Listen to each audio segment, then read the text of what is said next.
Ladies and gentlemen, welcome to the Above the Bar podcast, where each week we belly up to the bar with a new guest, find out what they do, who they are, and what makes them great. So sit back, relax, and enjoy.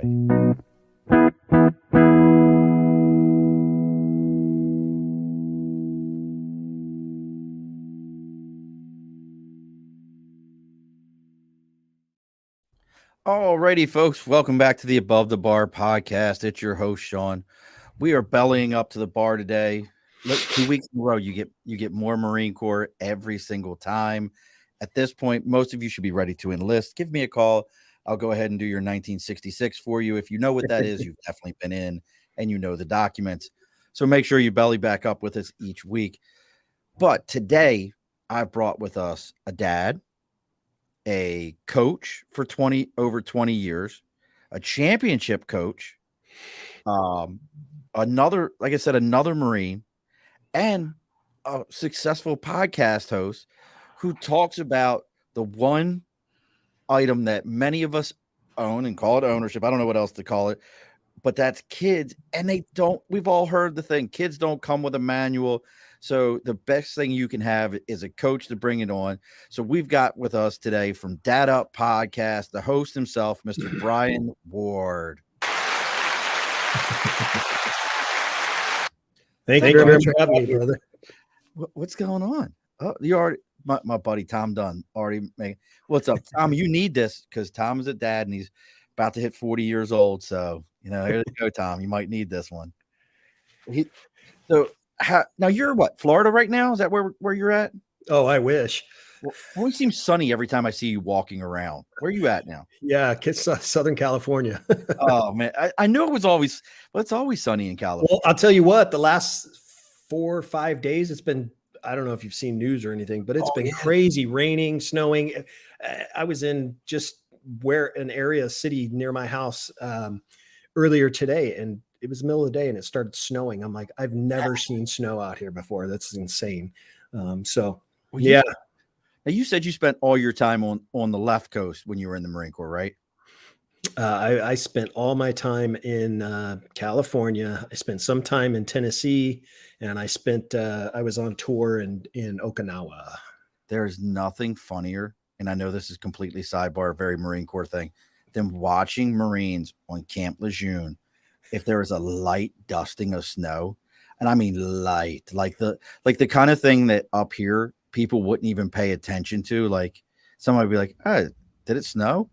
And every time there's like this big ditch on the side of the road as you're coming in through the main gate, there is guaranteed to be somebody's car with a Bumblebee exhaust that's like just sitting off in the middle of that ditch because he thought, I can still do 90 through here every time. No, that's how it was today. It was a light dusting, and I only noticed it because I was looking out of my office window and I thought it was raining, and I'm like, no, that looks a lot like flaky. And I looked down at the ground and I saw all this white, and then I see all the people that were from the office that were outside videotaping. I'm like, you knuckleheads. Like it was like I'm about to be a YouTube star because I've found snow for the first time. Right. I love those people. It is amazing to me. Well, look, let's go ahead and get this house clean and done, folks, so we can get into it with Bryan. We're talking today about that playbook for being a dad. Most of us, there is one. it's the playbook we all wish we had growing up, and most of us at some point in time have committed a foul, and we want to go back and go, man, wasn't that play in my book? So make sure you're joining us through the whole show. But all that being said, let's go ahead and get some house cleaning done. First thing over my right shoulder, if this is the first time you're joining us, that's called Sticker and a Cause. That's our big sign. You contact me on Facebook, LinkedIn, YouTube, Twitter, Twitch, Instagram, TikTok, even our email. They're all the Above the Bar podcast emails at gmail.com. And you let me know, hey, I've got something going on. I've got a cause. I've got something that I'm supporting, and I would love to promote it on your show. I'll give you the address. You mail me out the sticker. We read about it live on the air so everybody can hear about what you got going on. Maybe you're a coach of a little league team and you want people to know hey, come out and support our bake sale or whatever. I don't care. Reach out. Let me know what it is. But maybe your media needs some coaching and it's kind of falling behind. It's still running the Liberty play, the Statue of Liberty play, and it's just really not working out for you. Well, make sure you're reaching out to Media by Dibs. That's DIBS. You can find Dibs on Facebook. You can find him on Instagram at Media by Dibs. And you can find him on LinkedIn as Andrew Dibble, Dibble. And you let Andrew know that you're there to belly up to the bar. He's going to give you a 10% discount on your first order and a free consultation. That's Media by Dibs. All right, Coach, we're done. Look at this. I didn't even plan this, folks. If you're watching the live, I did not plan for both of us to be wearing hoodies. Right. Like we're both supposed to be coaching something. His looks like he's actually out to do something. For those of you that are watching the live, mine says coffee on it, written with rifles, and actually has a pocket where you can put your coffee cup in the pocket, or an adult beverage if it's after hours. So we didn't plan this, but we definitely look like we're both coaching something. I should have worn one of my Marine Corps ones. I could have grabbed that one. My Marine Corps sweatshirts don't fit me the same way as they used to. They don't feel the same. Look, and Tom out there, he says, I'm wearing a hoodie, though. It's not great. Well, it's all right. Well, his is like, mine's like a heather gray. Coach is over there a little bit dark. Tom's part of the hoodie club. We're good. That's it. We all got hoodies. That's it. We all got hoodies on today. So, all right, Coach. So let's start right at the beginning. So you, over 20 years coaching, multiple championships coaching. Where did it come in that you said, man, I could probably start coaching some dads out there on how to get this done? Well, from sports side of things, I signed my older son up for Little League at 4 years old. And the guy at the table said, hey, do you want to coach? And I said, no, I don't. I know what baseball is. I know how to play baseball, but I don't know anything about coaching. And he looked at me and he said, bro, they're 4. You teach them how to swing a bat and run the bases, you're good. And I went, okay, maybe I can be an assistant or something. And then the assistant never showed up. So I ended up being the head coach. So it started from there for the sports side of things. As far as the podcast itself, I found myself at a place where my younger son was a senior in high school. My older son at the time was in college. And I had been just an all-in dad. Everything that they were doing, I was a part of. And I felt like, and we know this isn't true, but I felt like my dad journey was coming to an end. My younger son was about to go off to college, be independent. I was looking forward to being an empty nester, but I was like, what do I do? Like, my dad journey's over. Like, it's done. And I was talking to a family member and they said, there's one thing that I can say that you're really great at, and that's being a dad. And why don't you look at possibly doing a podcast and talking to, entrepreneurs, celebrities, pro athletes, authors, things like that about their dad journey, in hopes that it inspires other dads out there. And I said, okay, I could think about it. And I talked to my wife. She's like, you should do it. You'd definitely be good at it. And that's really how it got started. And it's been going now for over 3 years. I got 170 something episodes in, and I've been, in publications. I've been on radio. I was featured on CNN 2 years ago. Wow. They did a segment on me on CNN. It's been really cool. It's been a lot of fun. And what I really enjoy the most about it is the connections, the people that I meet, 100%. The friendships that I've built. And a lot of them, 99% of them, I've never met in person. But I've built this connection with them, this friendship with them, and it's just carried on for the last three plus years. So it's been a lot of fun. Isn't it wild? So we must have started right about the same time, because I think I have to go back and look, but this might be like episode 171 or something like that today. Yeah, I do one episode a week, and I think it was November of 18, something like that when I started. Okay, so I started in June of 20 and just one a week. Maybe it was 19. There were some weeks where I did 2 here and there. Okay. Like, I could do one on a Saturday or something like that. I've gotten so far away from that. I'm like, every Wednesday, 8 p.m., this is that time. But it's interesting that I love that term you use, dad journey, because I think we, as a dad, and I like that you said it doesn't end. Do you find now, because your sons are 21 and 24 now, do you, just curious, because I just had a recent conversation with one of my sons where I was like, you're 20, you'll be 26 next week. And I realized the conversation I was having with him, and he's not a dad yet, but was very, I don't even know how to, it was like talking to a younger coworker or something like that. Like profound. Yeah. Yeah, like much more of a it was still a dad conversation, but much more professional on how to do things. Yeah, it's funny you bring that up because I just made a post a couple days ago about it that he takes a lot of left turns on his Yeah, show. so we call it left turns when we get going on this show, and all of a sudden, the next thing you know, we're like, "So, what's your favorite soup?" It had nothing to do with it, but we're gonna make a left turn here. We got to talk about soup. Left turn. No, I just made a post about this the other day because my younger son, he's a junior in college, and he called me up, needed my help with something, needed my input, and he was writing it. He was responding. He's doing internships now, so he was going to respond to a job that is coming up for him, and wanted to respond to the person that wants to interview him. And so he wrote out this email, and he's like, "Hey, I just need you to proofread my email for me that I want to send back to them." And I didn't have to change a thing. I read it. I'm like, it's perfect. Let it fly. And but still, our dad journey doesn't end. It evolves. Yes. And right now, it's evolved into this kind of this support system, guidance, that type of advice. They can take my advice or leave it, but if they ask me for advice, I'm going to help them out. That's amazing. So, as you've gone through this journey, and it was funny, as we're coming up to this, I recently watched, I can't remember the name of the show that the one Ed O'Neill's been on for years after he did Married with Children. Oh, yeah. I can't think of the name of it right now, but yeah, he's got the stepson. he's got the stepson and all the, and Yeah. he talks about, they were doing like a dinner, and he's like, when they're little, you have this newborn baby and you're holding them, and then the next thing you know, it's a toddler.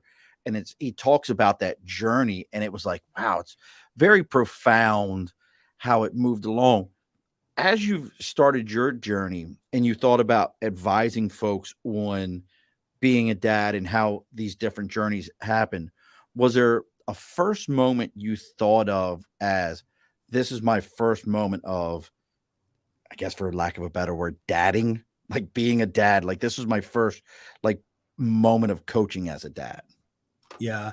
Well, a lot of those things happen as your, son, daughter, whatever it is. A lot of those things happen as they age, right?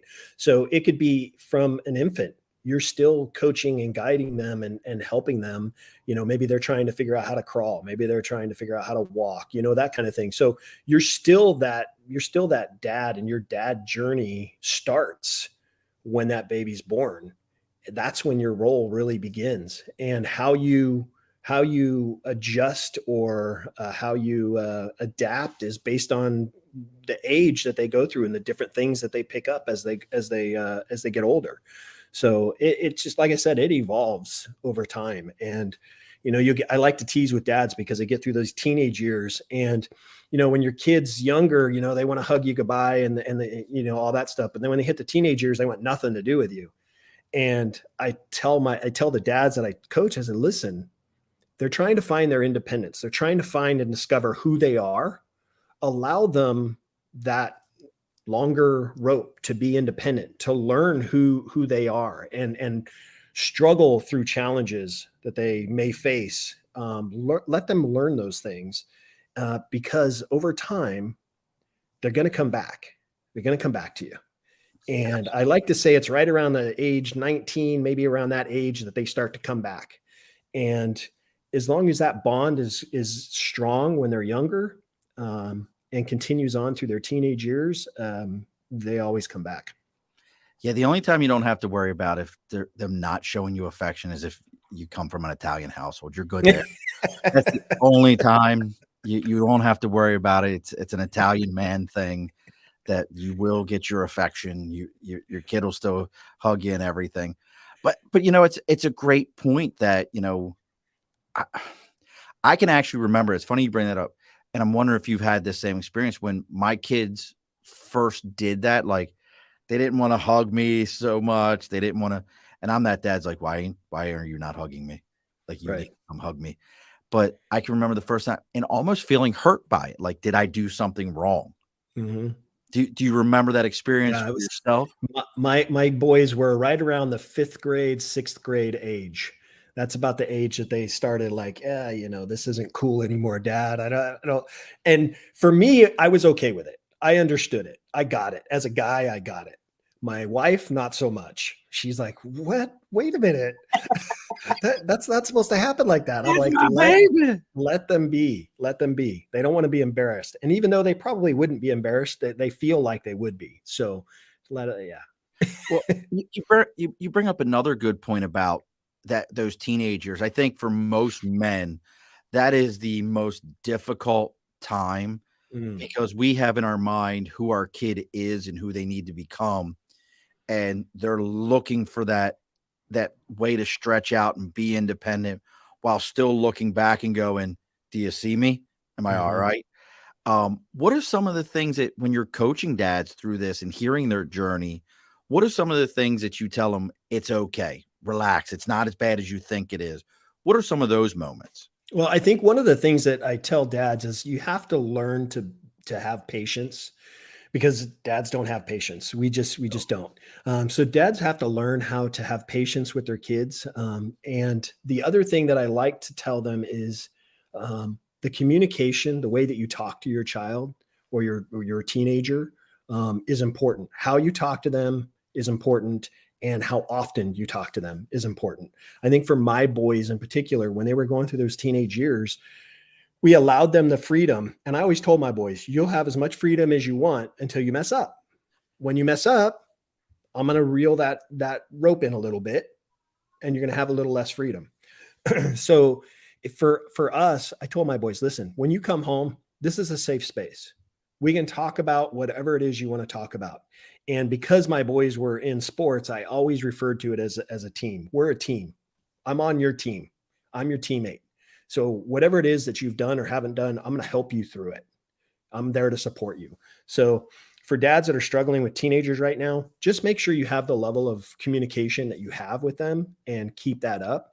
Also, the other thing that I'll tell you is for dads in particular, know who your kids are hanging out with, and it goes a step further, know their parents, because Amen. little Billy may be a doll and an angel when he's in your house, but if you meet his parents and they're train wrecks, you can pretty much count on little Billy being a train wreck when he's not around supervision, when he's not being supervised. So I say know your kids' friends and know their parents very well, because that'll tell you a lot about the child. So I got to tell you a story. And folks, if you're just popping in right now, we've got Bryan Ward of Dad Up Podcast. If you want to find him, all of his social media is at Dad Up Podcast, and his website is daduptribe.com, which fits right into that team theme. Um, Interestingly enough, that you bring that up. So this past Halloween, my 13-year-old looking to spread his wings, get out there. He was like, "Oh, I want to go trick or treating with my buddies. They're everything." I said, "That's fine. I'm going to meet their parents." And he was like, "What?" I'm like, "Son, I've done this your whole life. I know you're 13. I'm going to meet their parents. And if I don't approve of their parents, we'll leave at that moment. You've got the wrong dad right now." And he's like, "Well, we get there and I see the dad and I go, 'I know you.'" He goes, "You look familiar." I was like, "Do you have an older son?" Well, come to find out, his older son wrestled with my older son. His older son's now a first lieutenant in the Marine Corps, in an artillery unit, which I think we ended up figuring out that the unit he's with, I think it's 11th Marines out in Cali, is my old CO, who's a full bird colonel and a good buddy of mine, is his old command. And as we're talking, the mom looks down and goes, "Your kid played football also." I was like, "Yeah." She goes, "Oh." So I knew the parent. We get to wrestling with my 5-year-old one day. Sure enough, here comes the dad in because he was a wrestling coach and one of his kids still wrestles. So I was like, "Son, I know these people. in passing. I know who they are in passing. I'm comfortable right now. And it was one of those kind of things where it set me at ease because I'm still I admit to it, I'm a Marine Corps dad. Like what's going on? Who are you hanging out with? What's your exit strategy? What are our plans? I'm that guy. There's nothing I can do about it. It's never going to leave me. But I think the other flip to this is in all your dad coaching, we've all seen over the years all these um, new things like this is how you should dad, this is how you should parent. The stupid, everybody gets a trophy. I'm a big Gary V fan. I think he's absolutely right. We ruin children with these. Everyone gets a trophy. But what are some of the trends that you've seen that in your journey that you're like, I'll be damned, I'm not doing this as a dad, and or things that you have looked back and went and said, maybe I should have done that. Maybe I could have. That would have helped me. Oh wow. There are there are a lot of things that I have messed up on as a dad. I still mess up today. Dads make mistakes all the time. I think one of the things that I have learned over the years for me is that I've had to learn to own my mistakes. Sometimes there were times when my boys were growing up that I was like, no, this is how I was raised anyways. It's my way or the highway kind of thing. Right. So no, this is how it is. I don't care how you feel about it. This is how it is. And I've learned that doing that isn't necessarily the best approach. I have to be able to accept when I was wrong about something and let them know it. Hey, I messed up. This is where I made a mistake. And I'm going to learn from that and I'm going to work on it going forward. So I think it's it's a lot of just kind of trial by fire. They say in school you get the lesson and the test. Well, when you have a child and you're a parent, it's the test, then it's the lesson through life, right? Absolutely. God, great So analogy. yeah. So I mean, it's one of those things where you have to kind of struggle through it as you go along as a dad. It's tough, but it's fun and it's rewarding as long as you put the work in. Now, when did you realize as a dad that you weren't cool anymore? Probably around that. Yeah, my boys were 11, 10, 11, probably 10, 11, something like that, 12 maybe. It's funny because when my boys were younger than that, they were fans of the sports teams that I was fans of. They wanted to go to Home Depot with me. They wanted to watch NASCAR with me, all those kinds of things, right? As they got older, they had their own teams and they were rooting for their own teams. They had no interest in my team. And And that hurt. That hurts when your kids do not root for the same team as you are. For those of you that don't have children, and you will, as a parent, once you do, you will be like, my kids have all worn Ravens gear and Baltimore Orioles gear. And then they hit a point where they're like, I like the Philadelphia Eagles. right. I'm like, you can live outside, Yeah. not in my house. You're not Yeah. that's blasphemy in my home. Yeah. I don't know about Baltimore Ravens. Hey. I am. I almost sometimes I cringe when I tell people the team that I'm a fan of. But Steelers? You huh? Steelers? Are you a Steelers fan? No, no. I'm a Raiders fan. So You know what? I mean, just because you have to have a knife scar um, to be a fan. That's isn't that kind of like part of it? Like, hey, I'm a Raiders fan. Somebody stabs you, you're like, there's your knife scar. right. You know, Yeah. So my boys had the Raiders jerseys when they were younger, and then all of a sudden I have an uncle that who's now passed away, but he lived up in Washington and he was a big Seahawks fan, and he sent my younger son a Seahawks jersey, and all of a sudden my younger son's a Seahawks fan, and he's to this day at the age of 21 he is still a diehard Seahawks fan. disowned I, now, didn't you? There's I worse just, teams. The 12th man is pretty impressive. You can't take that away from Seattle. That 12th man is pretty impressive thing. And I will tell you, when I realized I was no longer cool was the first time I realized I used the word poopy and talking to grown folks, I was like, well, Oh yeah, I'll be back. I that's have to go change a poopy. And I went, I guess yeah. my cool factor is gone at that moment. Yeah, Uh, I think the podcast would end if you used the word poopy with me. yeah. Yeah. You're like, so we're going to go poopy right now. We're going to take a poopy break. Yeah. At that point, I realized as a parent, I was like, yeah, the terms that I'm using, you got your baba, go Yeah. night night. I was like, yep. Now, I do like to tease my boys about the stuff they used to say when they were younger. Oh, really? Like, You can say yeah. it here. Yeah, my You wanna say younger son, he could talk, but his word for milk was unga. I don't know where it came from. That was his term. I went unga, unga. He wanted it? milk. Okay. So Yeah. we could tease them about stuff like that.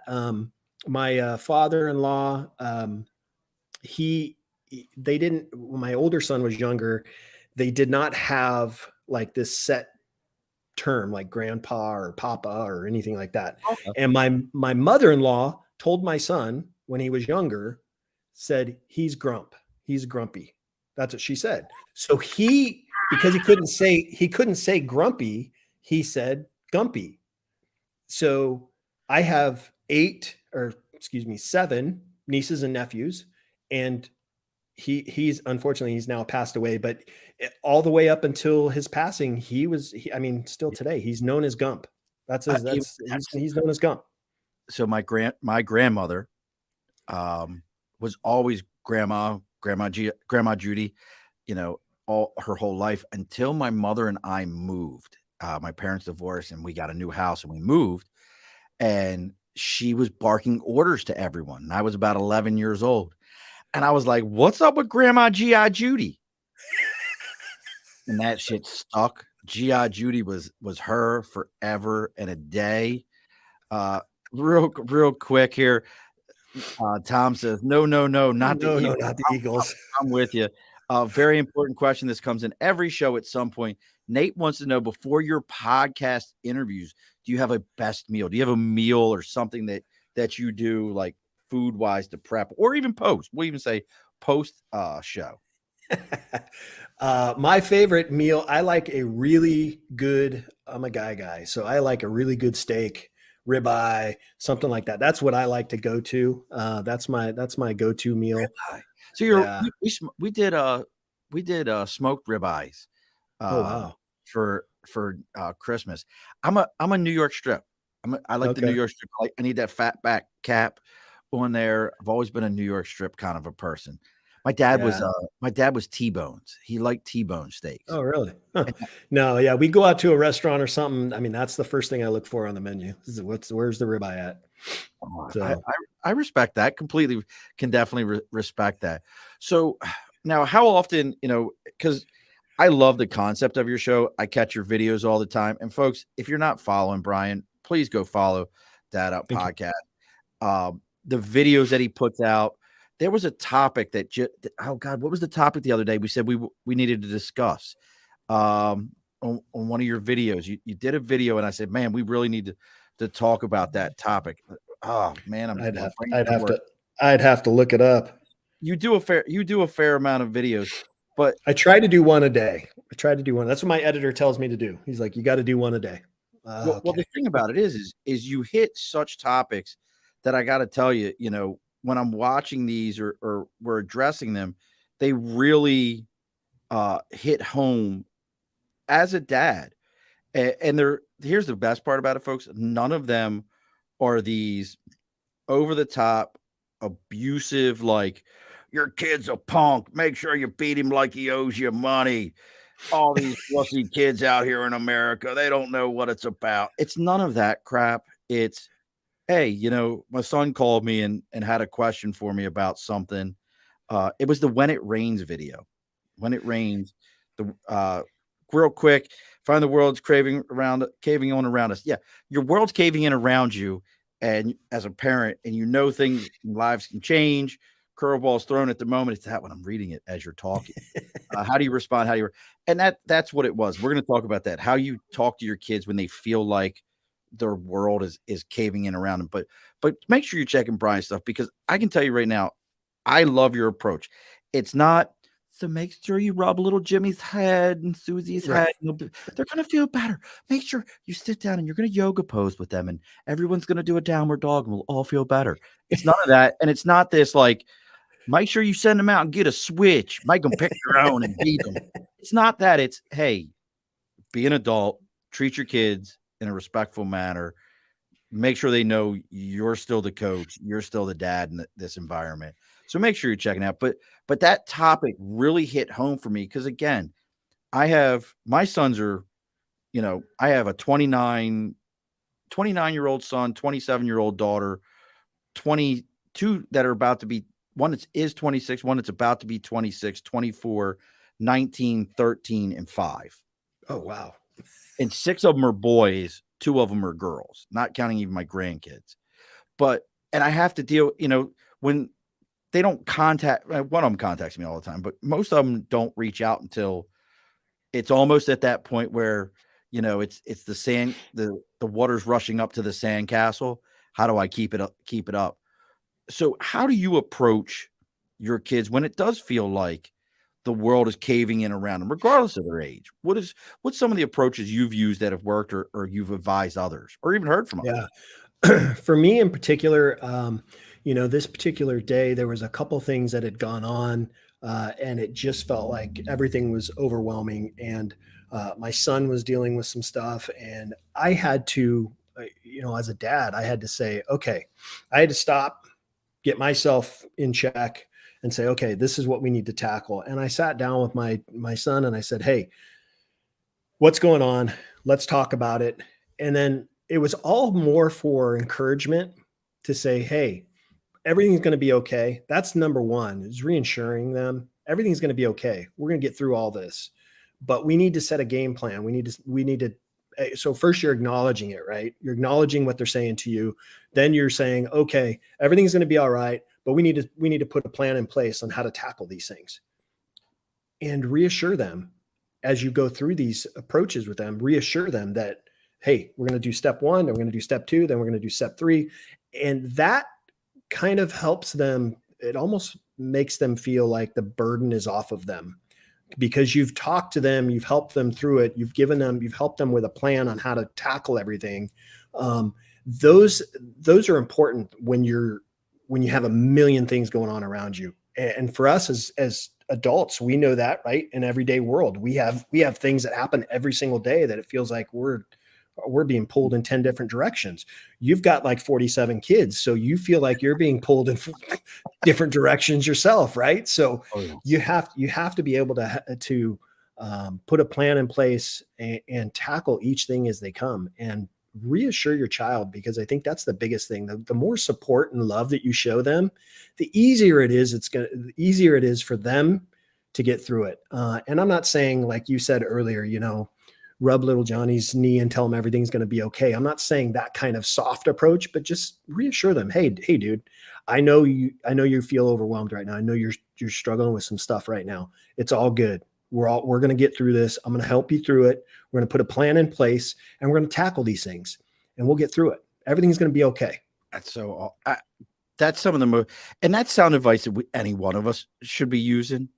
And just as a dad, being able to execute, look, you get a lot of applause. You get all the applause today, brother, because these are things that I think the other side that for a lot of us as dads, we execute and it gets done. And I love the test comes before the actual lesson.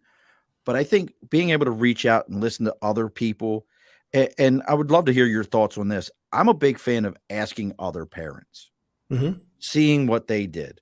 Talking to other parents, not necessarily your own parents. If you have them, you felt like they're a good judge, go for it. But if you feel like you're all jacked up as a person because of what your parents did, you may not want to do that, but it's worth it to ask. Do you have people that you say, hey, before I make this decision or after I've made this decision, not necessarily just your wife or somebody, but another dad that you like to reach out to? Yeah. So I've got several, but kind of feeding into what you're saying there, I actually, a couple years ago, I came up with this idea and I thought, this is cool. I should look to doing this. companies have board of directors. And these board of directors, their responsibility is to help make sure the company is strong and runs the way it's supposed to run, right? So I thought, companies have board of directors. Why can't we as individuals have our own board of directors? I like it. And so a couple of years ago, I reached out to several individuals that I respect and admire and appreciate and had a good friendship with. And I said, hey, I'm looking to do this. Would you be willing to be one of my board of directors? And you're going to be responsible for helping me level up as a human being, a dad, a husband, in my business, my brand, my podcast, all those different areas, in my faith, all those things. And I had these 8 guys that all said yes. And I even went to the extent of writing out a contract. And that contract outlined what their commitment is to me. And then it also outlined what my commitment is for them. And they had to sign it and I had to sign it. And every year we go through the contract and we decide if we're going to continue or if somebody wants to dip out and I get somebody else. But so far for going on 2.5 years now, all of them have stayed on. And we meet once every other month and we meet via Zoom and we talk about various things in my life that I'm doing or not doing that I need to either change or course correct. And these guys have been phenomenal. I have a guy that's huge in he runs a bunch of fitness shows, so like bodybuilding shows and stuff. So he's a big fitness freak. So I have him on my show. I have a financial planner on my board. I have a guy who's really big in his faith on my board. All of them are dads. One of them's a stepdad. So all of them are dads, and they all have some area that a lot of them I have a few entrepreneurs on my board. So this is an hour-long conversation that I have with these guys. And I say, this is what I've done over the last month and a half since our last meeting. These are the areas that I want to tweak or that I think I need to tweak. And these are my goals going forward. And then we walk through all those things and those guys give me guidance. They give me direction. Wow. And we put a game plan together before the next meeting. So that way at the next meeting, I can talk about what I did or what I was able to accomplish or not accomplish. And it's so, yes, to answer your question, that's how I do it. I have a personal board of directors. I call it my man up tribe. And the reason I call man up and not dad up is because one of the guys isn't a biological dad. So he's, so I call it my man up tribe. And yeah, it's cool. It's really cool. Like I said, we meet once every other month. I'm going to tell you, change it to Dad Up Tribe, because my first son, my oldest, my 26-year-old, the first one I raised, I was a stepdad first. And he calls me dad and doesn't refer to his biological father as dad. So okay. Change it to Dad Up. Change it to Dad Up. But and that's your .com also is Dad Up Tribe. Yeah. People can see what you got going on. But I love your this board of directors mindset. I would love to I have to introduce you to Dr. Avram Weiss. And you have to have him on. So he's been on the show a couple of times, and he only deals with, I shouldn't say only, but he focuses on men's issues and men's problems with intimacy and relationships, which I think has a lot to do with being a dad. Because if you didn't have a good relationship, I'm telling you, my last name might be Murphy. My father was half Sicilian. My grandmother was the first person in our family born here from Sicily. So I grew up in a household where you kissed your dad on the cheek and you said, I loved you. And that's helped me as a dad. I really believe that. It's been a big part of being a dad. That's cool. But how much or how difficult, I should actually say, was it for you to have those relationships like that with other men as a dad, and to even ask them to say, hey, I need this board of directors. I need this man up tribe to have here for me. Did you feel like that was difficult to ask them? And then how was the response to that? Yeah. So here's the thing. As men, we find it difficult to ask for help. We feel like if we ask for help, we failed. And that couldn't be further from the truth. The funny thing is, you'll be surprised that if you need help and you ask for it, you'll be surprised at how many people will be willing to help you out. So I had to check my ego at the door, as they say. I had to check my ego at the door and say, listen, these are the areas that I want to improve on in my life. And I think that you guys are the guys that can help me. And I sent out texts or emails to about 15 to 16 men that I knew. And I had several that said, I would love to. I just don't have the time right now. But you can always reach out to me anytime you have a question or need something. You can Right. always reach out to me. And I just narrowed it down to these guys. So yeah, it's you have to be willing to just check your ego at the door. If you need help with something, you need a support system around you. We've heard the old saying, it takes a village. It does. And if you want to level up in any area of your life, you're going to need help. You're going to need help. You're going to need to help in order to figure it out. And who better not to ask than somebody that's already done it or somebody that's doing it. I mean, those are ideal people to talk to. That's well, and I think about it from a coaching standpoint. If I play a sport, I'm not going to look to, wrestling. I'll use that for example. My son's wrestling.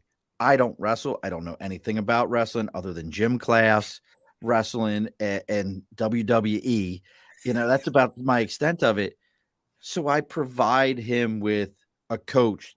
He's got 2 coaches right now that are legit national champions in wrestling at the program he's in. These are legit guys that, like, if they wanted to ball me up, not much I could do about it other than like stab one in the neck or something. But, but I think about that as men, we miss that mark when we're outside of that sports coaching arena. We think, all right, I've left that, life is on me. And it's not, gents. If you're hearing us, here's 2 dads. I've been doing it for, let's see, coming up on 20 years, even though Sean's 26. He was about 5. So, oh God, 21 years now I think about it, because he was 5 when I met him. So I've been dadding for 21 years. Bryan, you've been dadding, it sounds like, about 24 years. Listen to us. It's important. Find your tribe. Get your tribe together. And I love that terminology, tribe. I hear it more and more now, your tribe of people. What made you adopt that terminology? It sounded good. Number one, it sounded good. And number two, that's what it is. A tribe is a family. A tribe is a group of people that are family and that are close. And that's why I call it the tribe. These guys are super close to me. And same thing with Dad Up. The Dad Up tribe is a tribe of community of dads that are helping each other. So that's kind of where the term came up. And Dad Up actually came up from, I saw a sticker one day when I was trying to think of the name of the show. I saw a sticker that said Man Up. And when I came up with the name for Dad Up, it was that. I took man and I made it dad and put up. And I remember I had about 10 names for my show, and I gave them to my wife and my 2 boys. And I said, which one's the best? And they all said Dad Up. So that's what was the goofiest name you had? Oh man, I can't even remember. That you look back at now and you're like, God, I'm so glad I didn't go with that. I can't even remember. I really can't. I wish I could. Coach Ward's Insanity Ward. Like, please tell me something like that. That you should be like this.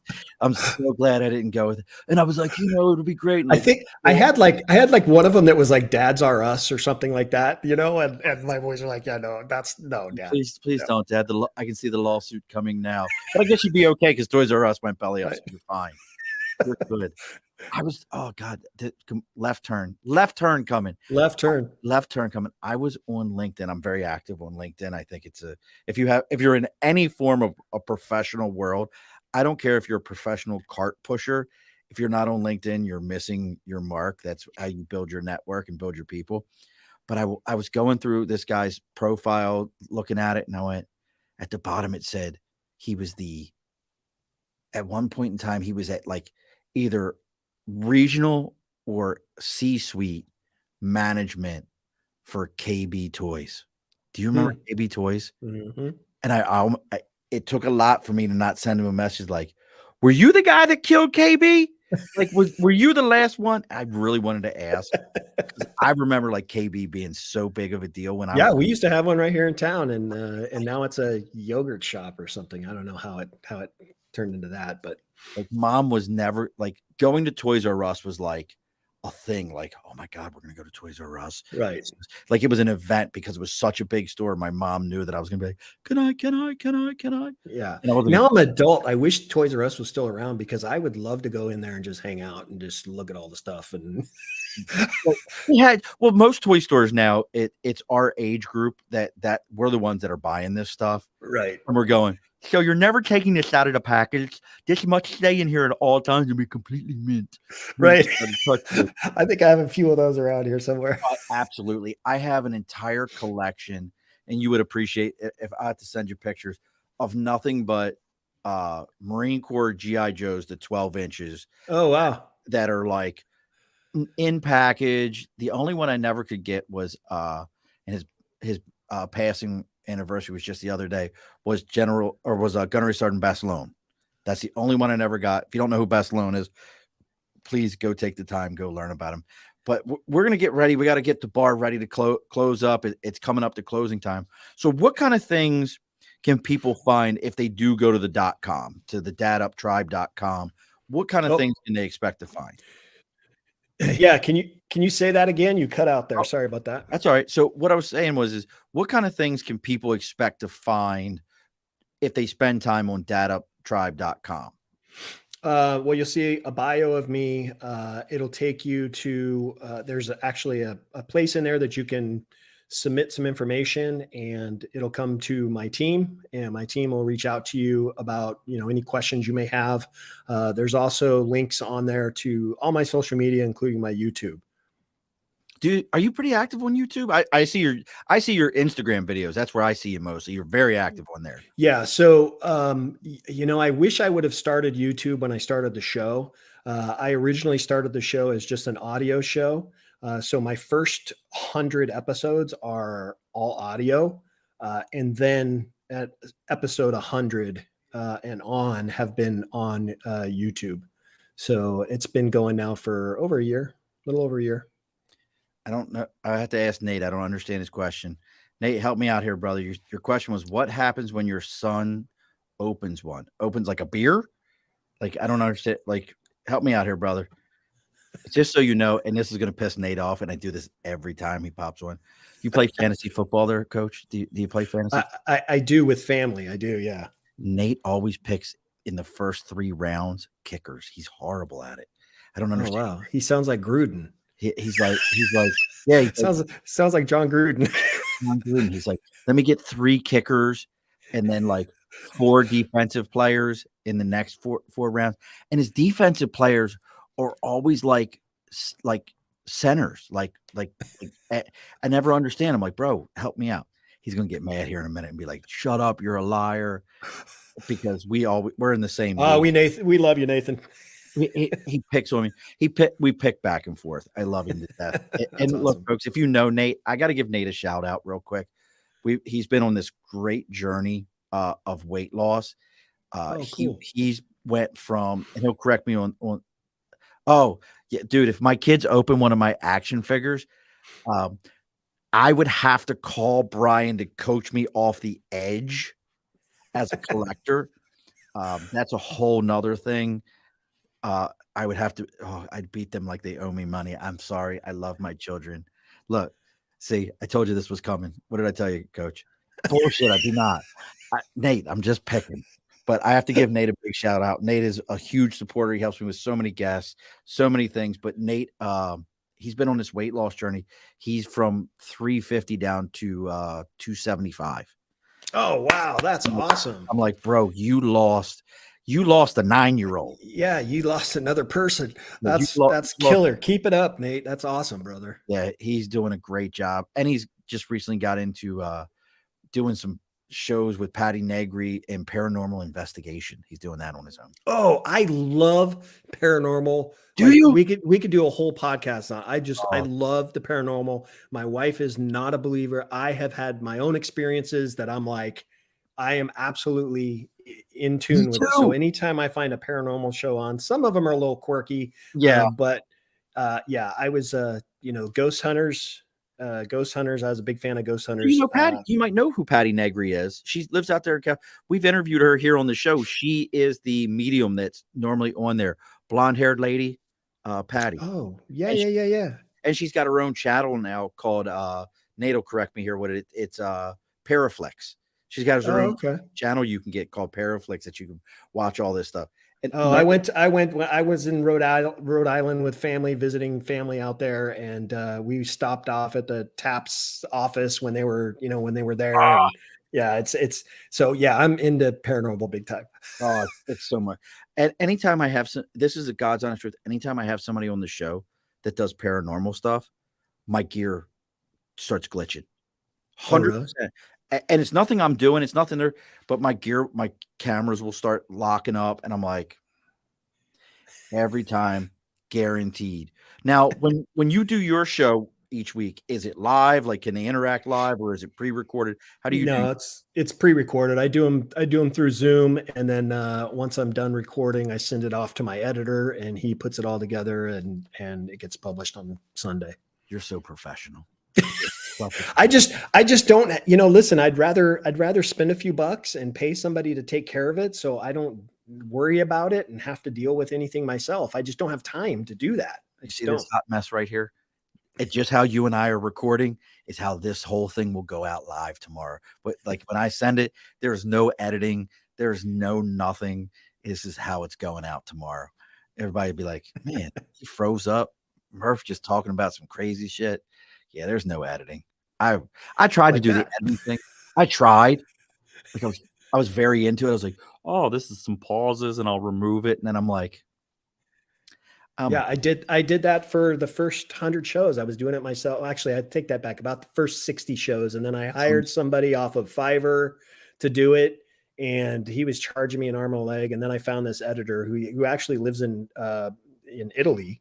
Found him. really? He was doing editing for another friend of mine. And so he referred me to him. And yeah, he charges me a little lump sum of money every month, but it makes it worth it because I just send him the raw data and he takes care of everything.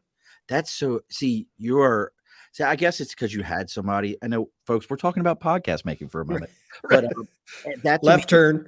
left turn right here. See, that's such a scary thing to me. Like I get those ones all the time where it's like, I'm a professional, this, that, and the other. No, delete. I don't know you. I've never met you. I Right. have no idea who you are, and I'm not giving you my money, nor my shows. Like these are precious to me. So Yeah, no, this guy was referred to me by actually one of the guys that's on my board of directors, as a that's really dear friend of mine, and he referred me to this guy. And so since episode 100, I've been using him. So that's it's been going great. That's awesome. Yeah, it's definitely one of those things. If you are looking at podcasting, folks, if you're going to do like I do, I just don't edit. But now StreamYard has a new feature that I have a guy that I'm going to send it to where you can actually make clips. They have a clip thing now where you can take clips out of your show and create stuff. But that's Yeah, no, I do. When I send it to my editor, I'll tell him, I'll watch the video and I'll tell him what clip to use, and then he makes a clip out of it for reels. That's what he does. So that's he'll make the awesome. clip out of it, and then he'll post it on my YouTube studio, and all I have to do is push publish. Oh, that's so awesome. Yeah, no, that's great. And Nate wants me to hook you guys up so that he can get you some paranormal world stuff. Oh, cool. Oh, he's like we've had some wild ones on here. Before, because we're getting close to the end here, folks. Have you ever look? We're gonna get twisted for a moment, Coach. Have you ever felt the need, or even better, how would you coach yourself through a paranormal experience? Could you do it?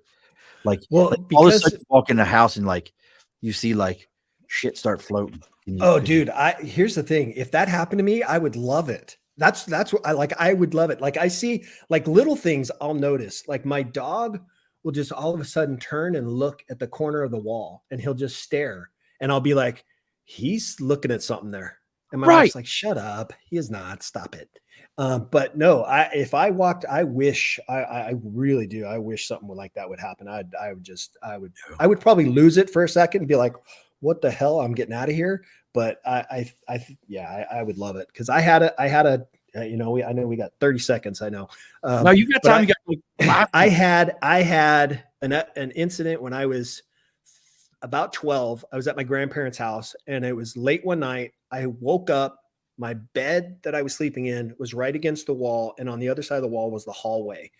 And I kept hearing this don't against the wall, like somebody was like throwing a ball, because it would go boom boom, and then it would go boom boom boom boom, and then it would go boom boom, and I'm like, what is that noise? And I couldn't talk. I was trying to. you had the. I was frozen. I was in like paranoid state. I could not speak. And I just listened. And then finally, because I tried to get up out of bed, I couldn't do that. I literally couldn't do anything. I just had to sit there and listen to this noise. And then finally, I heard in the back room, my grandmother's alarm go off. And I heard the thing go boom, boom, boom, boom, boom, boom. And then I heard footsteps running through the house, like through the back of the house. And at that moment, I was able to get up, and I went in and told my grandmother. She just laughed at me. She thought it was the funniest thing. I'm like, nope. There was something there. Yeah, there was something there. Mm-hmm. Yeah, look, I'm with you. I'll give you mine. I've talked about it on the show. My first big like experience was I was probably 7 or 8 years old, somewhere in there. And you remember the old racetracks? You pulled the trigger and the car magnetic trip. I actually have one. So that's awesome. So I had one, the 2 cars, and I was playing with it. And I'll never forget this because it was such a distinct moment, all the pieces to it that happened. I took the cars off the track and had set them in the middle of the wood that they sat on. Actually, my dad had this big piece of 3/4-inch plywood that he had put up there to put all this stuff on. And they were sitting there. I went downstairs, used the bathroom, came back up. And as I walked into the room, the one car, and my dad's excuse was, oh, you must have left it on and it jumped off. The car shot across the room at my eye level and hit the wall. Bang! I was gone out of that room. And I told my parents, and my dad was like, oh, you had it on the track and it ran off. Well, if it ran off the track, it would have come at me at an angle and hit higher. This was at my eye level and shot across and hit the wall. Wow. Banged into the wall.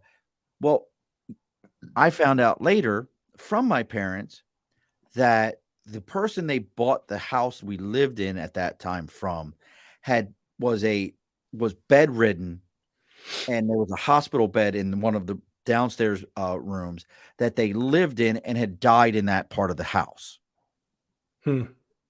Fuck you. That's who threw that shit at me. I don't give a shit who right. Anybody else says. Dude, I got one more better for you. Oh. I had a buddy whose son kept seeing somebody, and the guy was like, there's nobody there. Stop. He's like, you know what? Do me a favor. Draw him. Tell me what he looks like and what is his name. Right. So he tries to draw this guy. Obviously, he's a little kid, so he's not really drawing very well, but he writes his name out. His name is this, first and last name. Well, my buddy did some research on the house that he'd bought. The guy who owned the house many, many years ago, who is long gone, his name was that name. Oh, nope. I'm like, okay, time to sell the house. We're out. Yeah.